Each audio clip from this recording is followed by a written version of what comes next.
So this is my front face right here. So let's see how the system will not recognize my front face.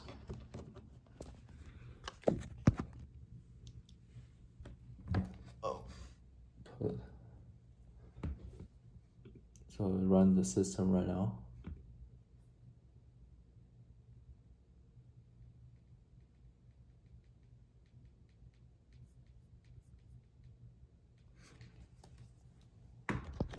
Okay, so as you can see, it says user not identified.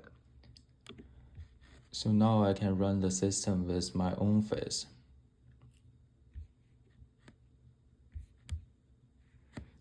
So as you can see right here is my own face and extract magazine, and the system is starting. So first we have the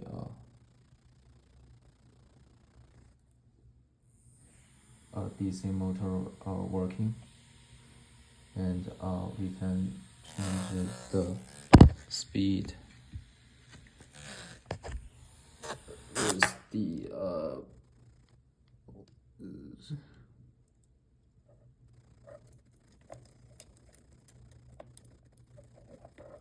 we can change it with the speed.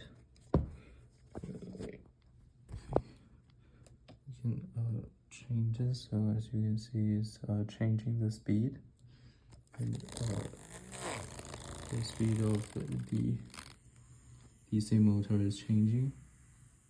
And so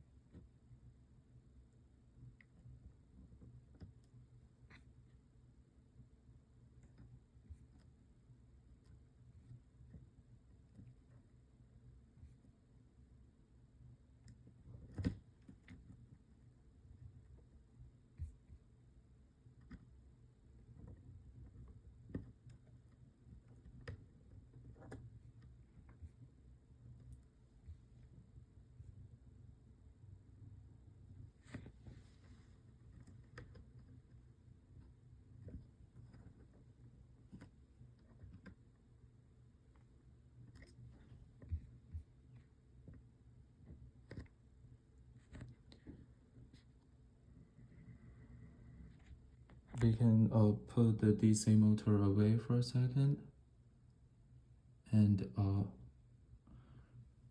we're gonna try to see if we have people that we found that we can rescue with the temperature sensor.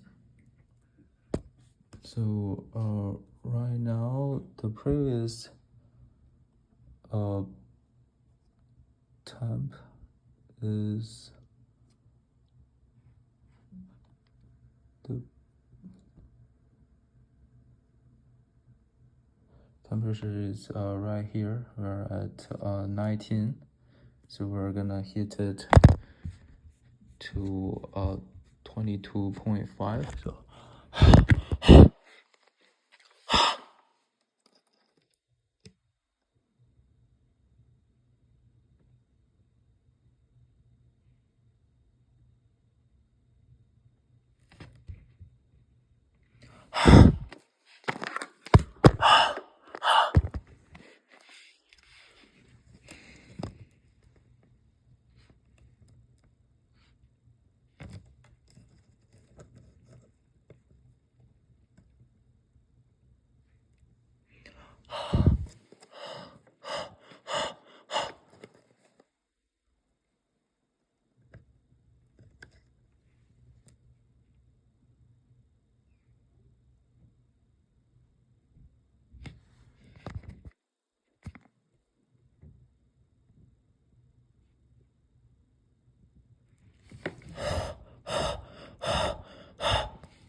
so as you can see the sound survivor found, and the LED is on. Survivor found. Survivor found. Survivor and found. you can see we have the temperature here at 123. Survivor found. So let's Survivor found. put this away for a second and Survivor found. Survivor found. mute the Survivor survivor found. found for now.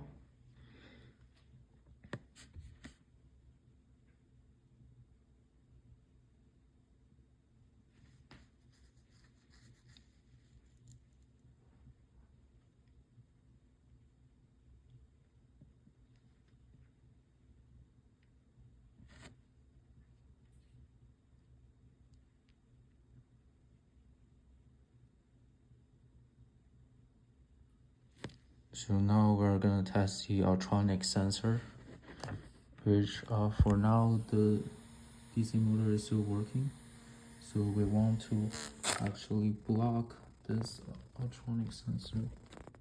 So we can block this ultronic sensor.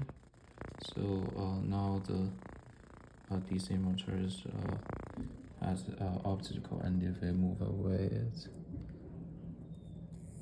working, and we need to block it for now. And the DC motor is not working.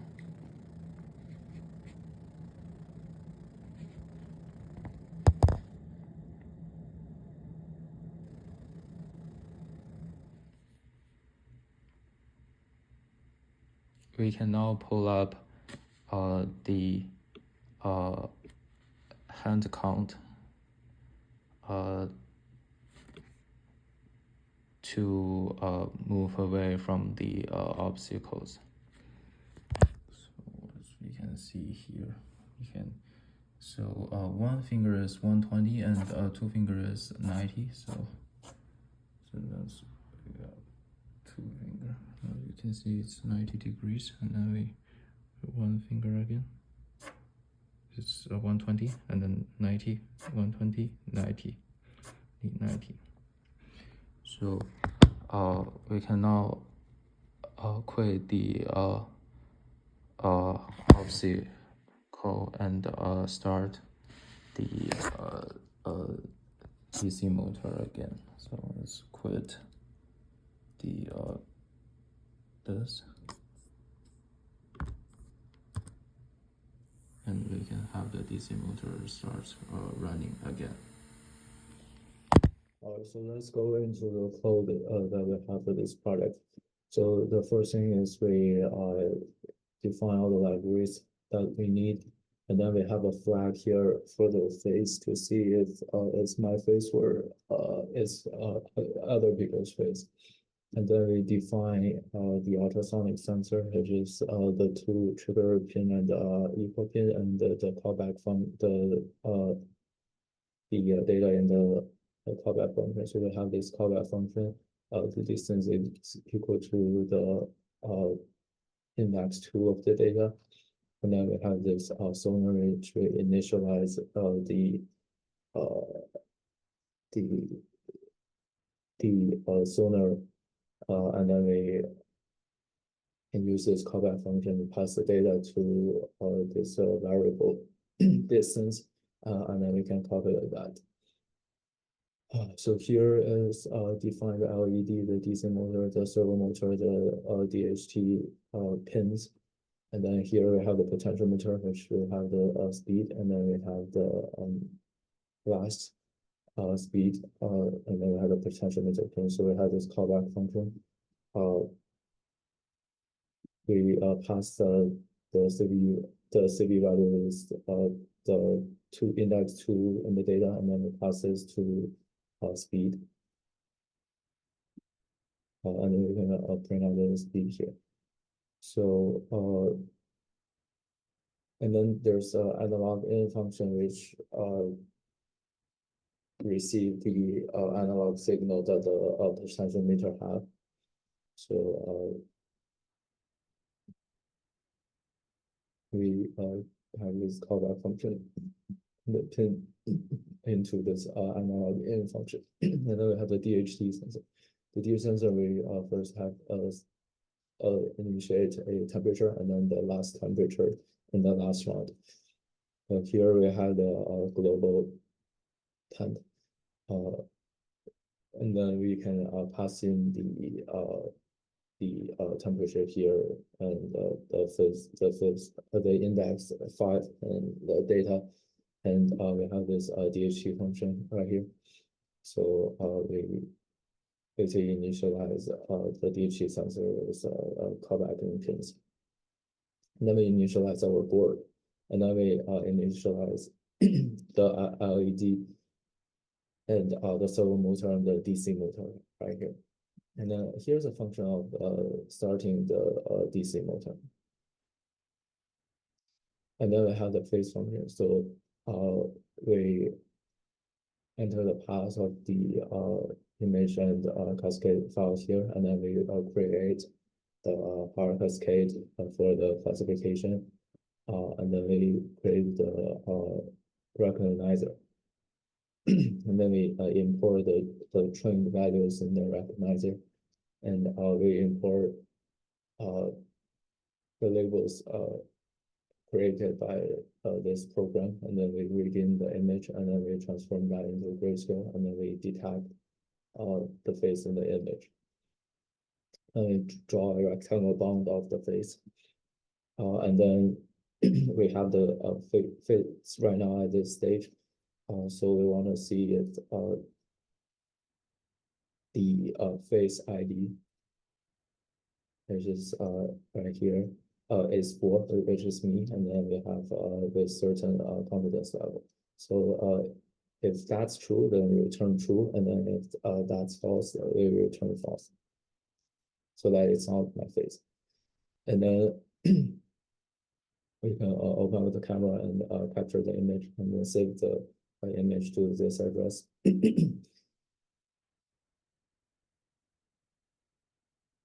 And then you can see if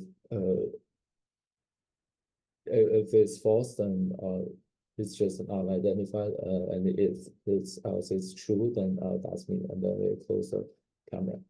And then we initialize the DHT and ultrasonic sensor here with the bridge function we defined. And then we have this hands fingers recognition. So we first initialize the hand drawings, and then we define a function to count the fingers rise. Also here is define the fingertip and their corresponding base points. And then we count the rise fingers if they have anything. If they have the finger rise and the finger count add 1. And then we return the finger count here, and then we initialize the drawing of the hand and detection of the object, the white lines of the finger recognition. And then we open the webcam as if the face is true. So if it's my face, then we go into the system. So we first read in the speed right here. And then if the temperature does not, if the speed, the same thing is for the temperature. If it's not the last speed that we saved, then we print. Otherwise it's just same as the previous. We don't have to print again, and then we pass in the new speed to the last speed. The same thing here is for the temp. So if we have the temperature, then if it's over than 22.5, then we open the LED light, and then we say that the survivor is found. Is